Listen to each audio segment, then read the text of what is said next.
मोदी ने कहा था कि कपड़े देखकर पहचानो, तो आरएसएस अन्ना ने कह दिया शेरवानी देखकर पहचानो। मेरे अजीज दोस्तों और बुजुर्गों, मोदी ने कपड़ों की मिसाल बताकर कहा कि इनसे खतरा है, तो आरएसएस अन्ना भी शेरवानी को दिखाकर कह रहे हैं कि इनसे खतरा है, और कहते हैं कि मजलिस रजाकारों से इनका ताल्लुक है।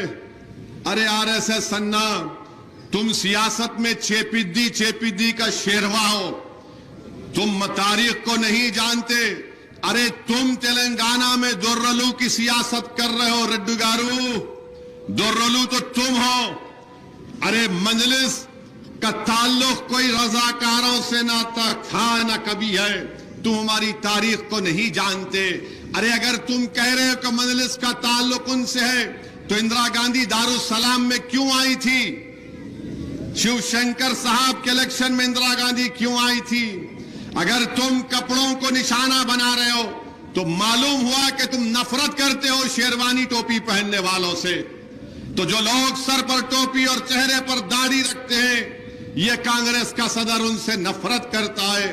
और मुझे यकीन है कि तेलंगाना के असेंबली के इंतखाबात में जिसके सर पर टोपी दाढ़ी होगी, जो कुर्ता पैजामा और शेरवानी पहनता है, वो इस आरएसएस अन्ना को बता देगा कि जो हमारे कपड़ों पर हमला करता है वो यकीनन आरएसएस है, वो संघी है, वो नफरत करता है और हिंदुत्व के एजेंडे को लेकर आगे बढ़ रहा है।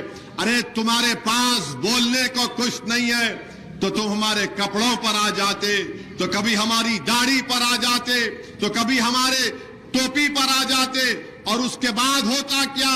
हमले शुरू हो जाते, हम पर हमले शुरू हो जाते हैं।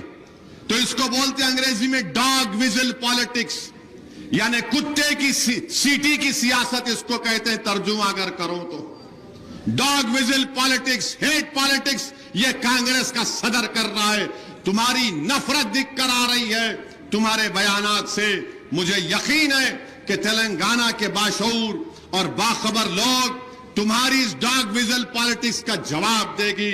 हाँ, मैं तो तुमको पहले भी कहा था कि तुम आए आरएसएस से, तुम्हारा ताल्लुक आज भी आरएसएस से है, कल भी रहेगा, और मोहन भगवत तुमको कंट्रोल कर रहा है। अरे मुझे अल्लाह कंट्रोल कर रहा है।